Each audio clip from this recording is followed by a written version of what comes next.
All All right. right, Hi, ready? Jonathan. How are you doing All today? right, good. How you doing, Michelle? I'm good. I'm good.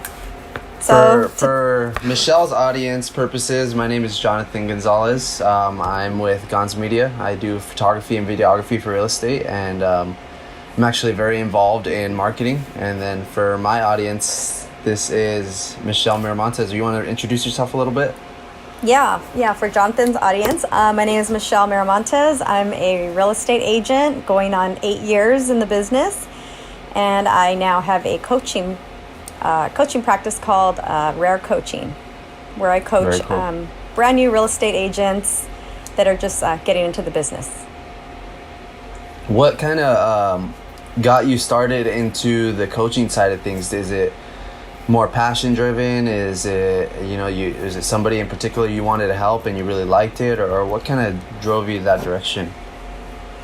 So I was introduced to this particular coach, and it was a life coach basically, and I was introduced to her from another real estate agent, and she wasn't a real estate coach, but I started using her tools and systems in my own life, and I just saw the shift that happened in my own life, and I then all of a sudden I had developed a team, and it was kind of organic the way I developed it. I didn't go out searching for a team.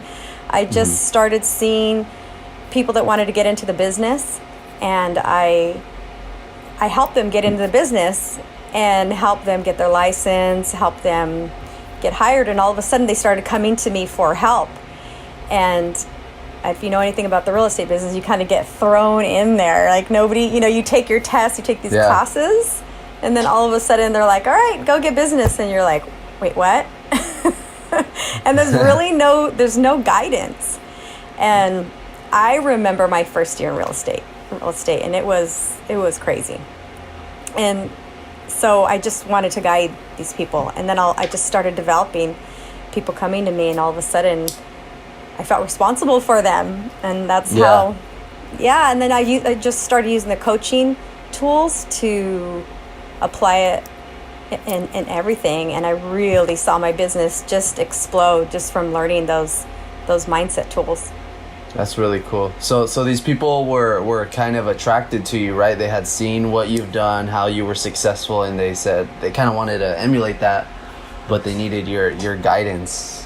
Yes, and I didn't even realize I was doing it. I think I was just, it was more to help them, because I do remember how it was my first year, and not really having that guidance and not knowing who to turn to. So you kind of really need to have your hand held in your first year of real estate. And that's what I wanted to do for them. That's cool. Yeah. It's funny that we jump right into that topic. But if you're here today, guys, so today we're going to be, Michelle and I are going to be talking about being a first year real estate agent, and just little tips and, things that she would have done in her first year to kind of help you guys out a little bit. So make sure you guys stick around for the entirety of the video, because we're going to be dropping some good nuggets and stuff in here. So right now, Michelle, correct me if I'm wrong, but your son is actually getting into his first year of real estate, right? He is. Yeah, he just graduated high school, and he's already diving right in. He has a little part-time assistant runner gig at my brokerage. That's cool. Yeah. That's cool. I'm excited for him. Hopefully he'll get some value out of this video. I'm sure him having you one-on-one will be... Oh, we froze a little bit. Yeah. I mean, here's my first tip for everyone, just to get your feet wet and try to volunteer or do something to get yourself surround yourself with people in real estate if that's where you think you want to go. Because coming in cold or blind, it's really, really tough. And I suggest if you are going to do that you hire a mentor or a coach. That's one thing that I wish I would have done right from the start. I agree 100%, because you can be a TC, you can do admin work, you can do data entry, anything. As long as you're in that real estate industry, you're going to pick up on so much, because even myself, I started doing photography, videography for real estate full-time 2 years ago. And I would say today, the level of knowledge I have in real estate, you know, went from here all the way up to here like that. And I just know so much more just from being around real estate agents and how everything works, you know? Right. Just being around it. Yeah. I remember you did one of my my listings. You photographed one, and I've seen your work from then to now. And don't get me wrong, then was good too. Yeah. But man, your stuff, that Montebello one you did the other day, a couple weeks ago. Thank you. Beautiful work. So you'll have to put somewhere in here. You'll have to I'll throw my put photos. a link to that. Yeah. For sure. You see the before and after, because I mean, I remember the listing that I shot from you. Well, I'll put it on the screen here after I edit this video, but the one in Covina, and the photos they were just very, very poor. Like, if I go back and look at them now, I'm like, what the heck? But the prices I was charging were commensurate with my experience. You know, I was charging like 80% less than what I charge you now, you know, right? Right. But that just goes to show that you can do that in real estate, you can do that in photography or whatever. As you grow more, you're probably going to be able to, you know, make more money, charge more as you just keep moving up that ladder. Right. So as you get more experience. And exactly, you're just going to get better and better at your job, and then you're going to get to pick and choose your battles and pick and choose the jobs that you want to take on and things like that. Right. But you know, I took that listing over from another, not took the listing over from another agent, but it was an expired listing, and and I think you helped me sell it, so it was good. It's good work. Yeah, I hope the pictures helped. I guess we can say they did, because the pictures before they were okay too. But I want to go back then. So 8 years ago would have been 2012. That's when you started. Yes, 2012. 2012. August of 2012. And before that, you used to work for the county, right? I did, but right before that, I was a stay-at-home mom for 10 years. Uh-huh. So I was a stay-at-home mom for 10 years. Before that, I was like a health inspector and an inspector for food. I was the one that did the A's and the B's. And then I was an inspector for air quality. So, gotcha. But I did have that 10 years of just, no experience, and just kind of dove into real estate. And the reason I did that was because I still wanted, my kids they were like around 8 and 10. So kind of, older, but still needed, mom around. So that's actually the number one reason I got into real estate. Just it allowed you that free time, right? So you can work when you needed to, when your husband was around to watch the kids, but if he wasn't and you needed to take some time off, you can do that. Right, a little bit of flexibility, yeah. Yeah. And my husband's a firefighter, so he's gone a lot, and his schedule's just very, very weird. So this was the only thing I can think of that would allow me to be able to, work during his schedule. That makes a lot of sense. Yeah. Yeah. Yeah, because it's important to know. One of my notes I have here, it's a lot of people jump into real estate. They think it's like more of a job, like a career. It is a career, but it's not your typical 9 to 5. You're more so you're really starting a business. You're not like going into it working for someone expecting business to come. Like, you have to go chase it, and you get out what you put in. Right. Yeah. No, that's a great point, because I did not look at it that way, actually, when I first started. But it really is. It's your own business. And I didn't realize that at the beginning because, like I said, I came in so cold. I knew nothing about real estate. Honestly, when it's actually funny, when when I got my license and I was trying to figure out where I was going to work, and I went to these interviews, and I was used to the typical of them interviewing me. I mean, that's how much I didn't know. Yeah. I literally sat down at the interview, and if you guys are in real estate now, you know that when you sit down at an interview for real estate, that you're interviewing them. Yeah. Right? I had no clue. So I'm waiting for them to interview me, to hire me, but I'm coming in as an independent broker, You just an had no independent idea contractor. how it really worked. I had no idea. That's, and I realized after, wait a minute, I'm supposed to be interviewing them, these brokerages, to figure out where I want to work and the best fit for me. Yeah. So to break it down a little bit, so if you guys are watching this as a first-time agent, first-year agent, or you're just thinking about getting into it, the way it kind of works in real estate is you're an independent contractor, right? You're starting your own business. You're an entrepreneur. You're your own business as a person. When you go to a brokerage that you're going to work for, the question is not how are you going to benefit them? The question is how are they going to benefit you? That's why Michelle said you have to interview them, because you want to ask them, hey, are you going to be giving me leads? Are you guys going to provide me design work? Are you guys going to provide me with all kinds of print materials? How else are you going to help me, with training. XYZ? Yeah. Right. All kinds of things, scripting and all kinds of stuff.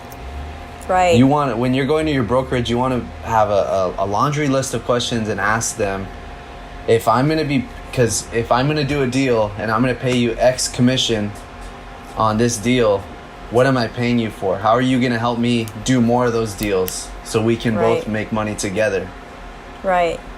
It's not your typical job, not your typical business, and that's important to understand as a first-year agent. It is. It's very important to understand. You don't want to take 5 years to realize that.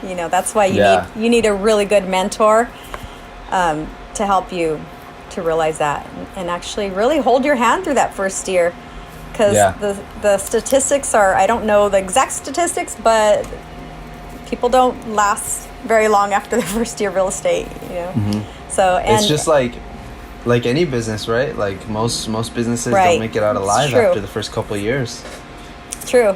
Yeah. I did shed a lot of tears my first year in real estate. I'm not gonna lie. That's funny. We've all and I been considered myself really strong, and it was like, whoa, it's a roller coaster. It's crazy. Yeah.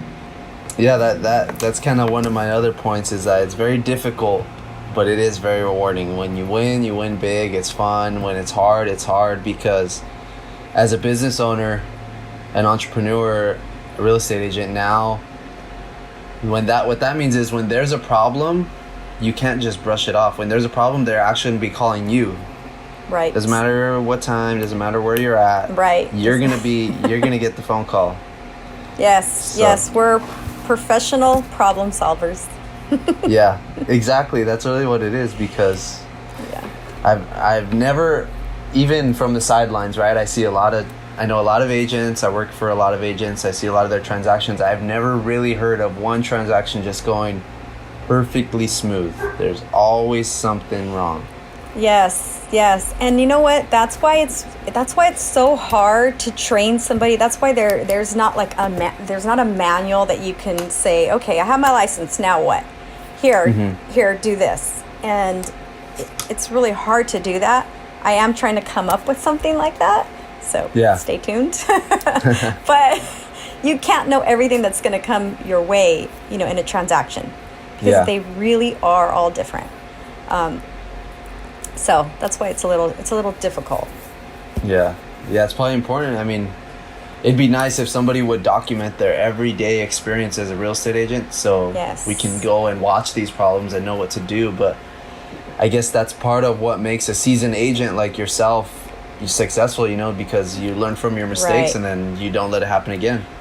Exactly. But when you think you know everything, something else comes up, and then you gotta just figure it out and pick it back up. Yeah. Stuff happens, but in my team meetings, that's the one thing that we do. We don't focus on it, but I make sure once a week we go over not just our wins, but our challenges. So I think that's been huge. Everyone likes that, hearing people's challenges, because honestly, I've been to several brokerages, and their sales meetings are really all about the top producer and how many sales and how much, they made for the company, and that's all it is. And it doesn't help you, So our meetings, we talk about the challenges each week that each agent had. So then we can learn from that, and then we grow from that. They like hearing, like, not when something goes wrong, but just when you have a challenge and how we overcame it. I mean, that's huge. I think that's so much more beneficial because, one, they'll learn from your mistakes.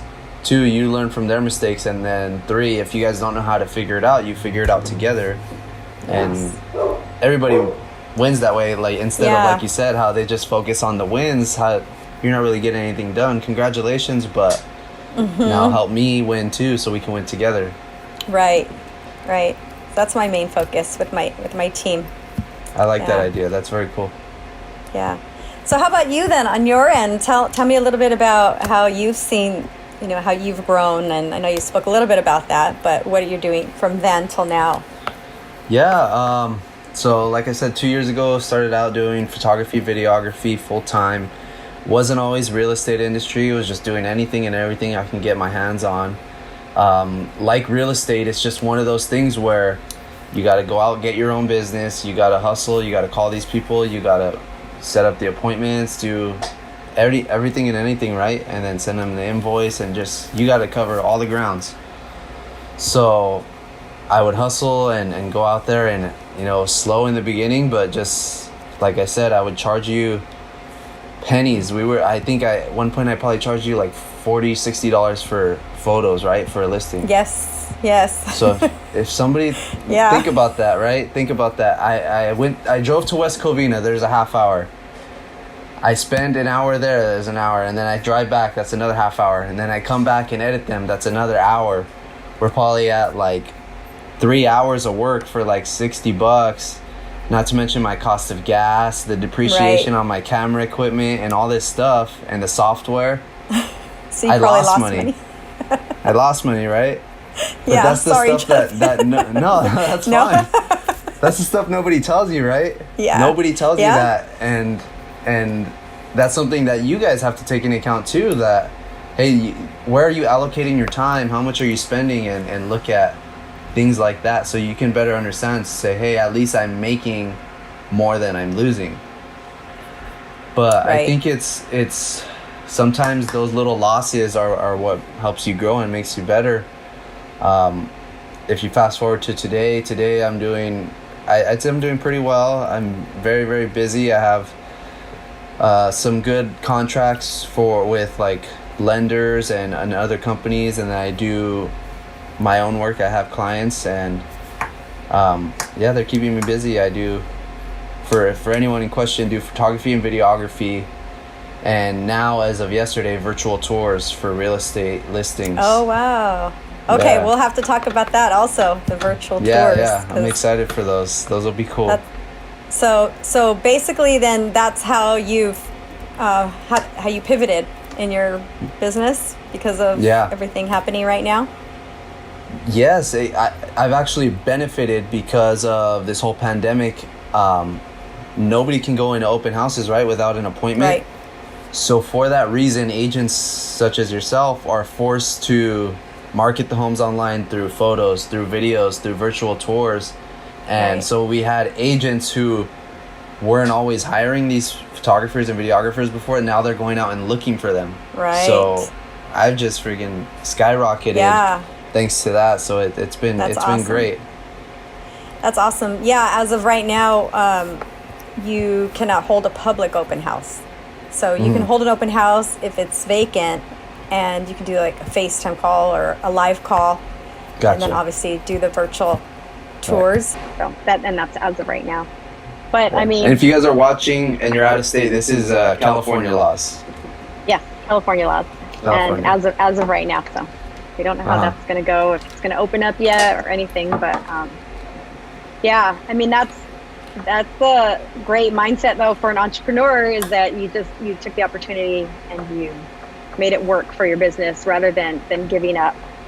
I think a lot of people, can find this happening and they give up, on their career or going on. So. Yeah, a lot of people do, and thankfully, a lot of people take their foot off the gas right now. Maybe they're not giving up, but they're just slowing down. I kind of put my foot on the pedal a little bit, started, spending more on marketing and in different various places and stuff. So I think that's important. If you have the means to do so, the savings and stuff, it's probably good to do that in times like this where people are kind of slowing down. Yeah. No, I think I did too. I mean, I just really took the time to sit in front of my computer, and, you know, when we couldn't go anywhere those first few weeks, it was really just dive in on all the marketing, the funnel. I mean, I think even you and I met like on a Zoom call with like in the first month night of the pandemic. We did. Yeah. I think it was a very confusing time. We were just like trying to reconsolidate and figure out, okay, this is what's happening. This is like a reset button. Where do we go from here now? And I think both you and I kind of figured it out, especially in that call. We kind of figured out our game plan, how we're going to do things. And I think that was a good time. I think so too. We both, I think, had it in the back of our mind that, okay, something's got to go online. Something's got to be done online. It was kind of like an eye opener. I'm sure for a lot of people listening, it was the same way. I'm sure, yeah. So I love it now. I've learned. Yeah, so much. I know. I've learned a lot. I'm glad it happened. It's been very beneficial. You know, maybe not like monetarily, but just like you said, learning, and I just understand a whole lot more, and then the direction I need to go. You know. Yes. Direction we need to go. I want to ask you, was there ever a time, so in the past 8 years, maybe in the first couple of years in the beginning, did you ever think that your take-home pay, like your commission was going to be your take-home pay? Did you ever mess up on the like tax implications and things like that? What do you mean? Explain. So like as an independent contractor, just because you're getting paid a check doesn't mean that you got to pay Uncle Sam after that too, and not everybody understands that as a first-year realtor. Yeah, no, not everyone understands that, because you do see the commission, you see it on paper, the commission that it looks like we're going to get. So the client sees that, has to sign it, and thinks that's what we're going to get. But if you're working for a broker, that goes directly to your broker, and then from the broker, he takes his cut. Because you have to, they call it hang your license with a broker. Right. So unless you are a broker, you have your own company, your own brokerage, but then you have all that overhead. So if you're not a broker and you're a sales agent, you have to hang it with a broker. So then they take their cut.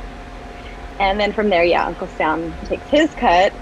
And you've also spent all this money on marketing. If you're, listing the home, you've spent all the money on, the photos and the video and maybe staging and all your gas and flyers. All that comes out of your pocket at the beginning. So if you don't sell a house, then you get nothing. Or you're working with a buyer and the buyer decides not to buy or something, you get nothing. Yeah. All that comes out up front. So it looks great on paper, and it's not exactly what you get. Yeah. In your pocket. There's a lot to think about. You have a lot of expenses to think about just beforehand. You're going to pay for a CRM. You have to have the software for that. You have to pay your dues, right? Yeah. Board dues. Our e-key, our super e-key, which is to get into the homes with pay for that. Yeah, there is a lot of upfront fees. It is very low cost to get into the business. It is pretty minimal. But, that's funny because not everybody understands that as a first-year agent, so it's good that you kind of break that down a little bit and think about talk about it. About all those little things. Another thing is, and tell me if you agree here, so no one's there to hold you accountable. So if you don't start at 9 a.m., you don't have to. That's fine, but you may not get anything done. Exactly. Yeah. And that's why I really recommend hiring a coach, a mentor, right from the beginning, so that person can hold you accountable. Yeah. Because, you can get in the business for the freedom, if you want to call it that. Because once you get with the buyer, I don't know, you're going to find out how much freedom you have. But you do need somebody to hold you accountable if you want to truly make money and have a long-lasting career in this business. Yeah, that's very true. Because otherwise, I mean, you'll be laying in bed before you know it. It's 1 p.m. and you haven't gotten anything done, and there goes your whole day, and then you let that happen time over time, and you're wondering why you don't have no business is going on, and right. Well, and there's your answer. That is one, I think, misconception that people have, is that they think they're going to join a brokerage and they are going to just give them leads. Mm-hmm. I think a lot of people think that, or just even have no clue. You know, you go, I mean, I remember going to my first brokerage and you going in the office and, oh, cool, I got an office. And you sit down and you're thinking they're going to come to you. Yeah, what now? And I don't know why they assume that we know what to do. That's the part that got me. That's why it's like, you know, I want to tell these new agents, no, this is what you have to do. You know, you need to prospect. Nobody told me you need to prospect. And even if they did say you need to prospect, I didn't even know what that meant. I mean, really, I didn't.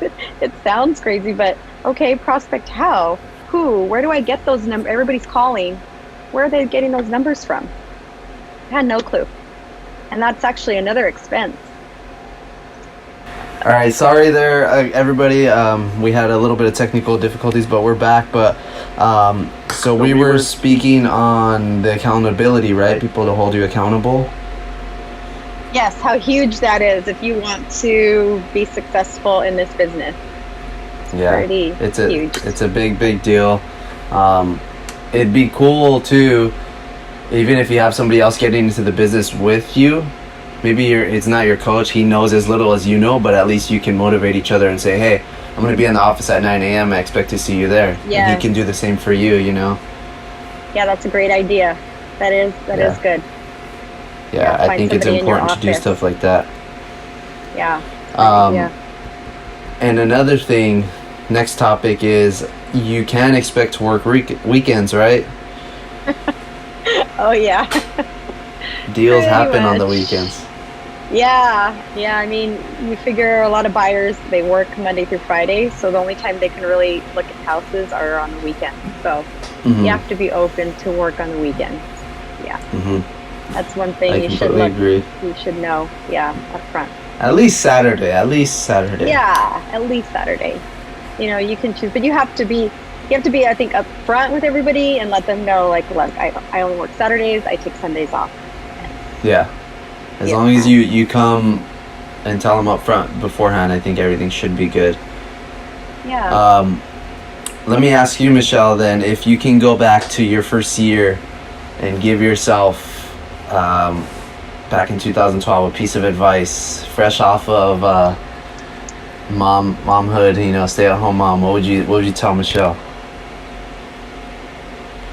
I would, let's see, time management would probably be number one, to manage my time and know when I'm actually going to set time aside to do my business. Not just kind of be all over the place.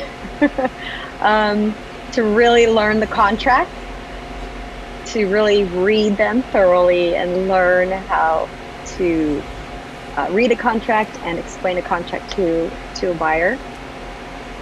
And I would literally hire myself a life coach. I know I keep saying that, but it truly changed everything. I mean, I went from, I finally made the 6 figures I wanted to make in real estate last year. And it took me that long to make it because of I was in my own way. You had like self-limiting beliefs and doubts, right? I was in my own way. And this business is very hard. It could be hard on you. And if you let every little thing affect you, you'll never get over that hump. Yeah. So, yeah. That's good advice. Beliefs are huge. Let's say somebody's getting into it right now and they're just starting or they're just thinking about it. They don't really have the financial means to hire a life coach. What do you think they should do in a circumstance like that? Read a lot of books, a lot of self-help books. Read. I really, really think that you should be reading more. All the top people, not just top producers in real estate, but all the successful people, if you ask them what they do, they read. They read. Yeah. Okay, let's give these people who are watching, if they made it this far, one actionable tip, one book they should read. Like today, they go on Amazon and go buy this book. Think and Grow Rich. Napoleon Think and Hill. Grow Rich. Okay. Yeah. There it is. Yeah. Maybe I should go read that one myself too, because I haven't read it. Yeah. You can get on audio too if you want. Pretty thick. Yes, I love audiobooks. Passive time. Yeah. Cool. Anything else? Yeah. Any other questions? Any other things you just want to add to this? Yeah, I want to ask you. So how about you? Let's Sure. ask you the same question.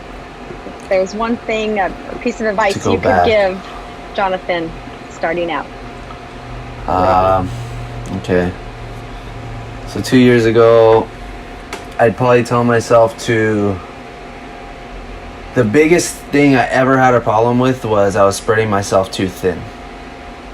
So just focus on one thing and roll with it. It's going to be a slow start. Anything you do is going to start slow, but just freaking, if you want to do real estate photography, just do just that and roll with it, and you're going to grow way faster than because at the time I was fresh out of college, and I was just trying to do graphic design. I was trying to do social media management. I was trying to do photography, videography for any and every business, and I was trying to do like t-shirts on the side and all kinds of stuff, right? And I would only do 1 hour here, 1 hour here, 1 hour here, and imagine if I did my 10 to 12 hours on just this photography, I would have been, I would have grew way faster. But I can't say I regret anything, because that's how you learn, that's how you know. But if I can help anybody here, is just pick one thing and roll with it, and you're gonna grow a lot faster. Right. And can I suggest then another book? Yeah. It's actually called The One That Thing. One Thing. I have it. I haven't read it, but I have it. Do you know who the author is on that book? Keller and Gary. It's Gary Keller. It's Gary Keller, though, who is the founder of Keller Williams Real Estate. Yes. So, any Keller Williams agent will probably suggest that book. Yes. Yeah, and a lot of entrepreneurs do too, not just in the real estate field, but a lot of entrepreneurs. But yeah, I also want to say never regret anything that happened, or I shoulda, woulda, coulda kind of thing, because everything happens the way it's meant to happen. Yeah. And it gets everything you to where you you're at today. Led you to the point of where you are. Exactly. Awesome. Cool. Well, thank you, Michelle. I enjoyed this. Maybe we can do it again sometime. Yeah, for sure. This is fun. Thanks, Jonathan. Thank you, guys. If you guys are watching, I don't know if it's on her channel, my channel, on a podcast or whatever, but if you guys like it, just give it a thumbs up, drop a comment if you want to hear something else, or just let us know what it is you want to hear. Maybe we can chat about it next time to give you guys more advice, more actionable tips, and just overall value. Yeah, let us know what you want to hear next time. That you can reach me at Rare Coaching on Instagram. There you go. Rare Coaching. All right. Thanks, Jonathan. Have a good one, Michelle.